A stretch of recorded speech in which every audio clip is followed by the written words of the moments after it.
বহু ভালোবাসা দিয়ে শোনালে তুমি গভীর প্রেমের কত গান।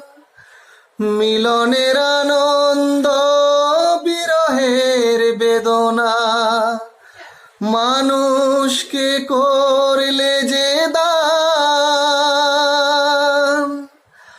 আজকের শিল্পীরা কান্না ছাড়া গোয়ার কি দিয়ে মেটাবে সেই গানের দাম। তোমাকে জানাই প্রণাম। অমর শিল্পী তুমি কিশোর কুমার, তোমাকেই জানাই প্রণাম। তোমাকেই জানাই প্রণাম। তোমাকেই জানাই প্রণাম। তোমাকেই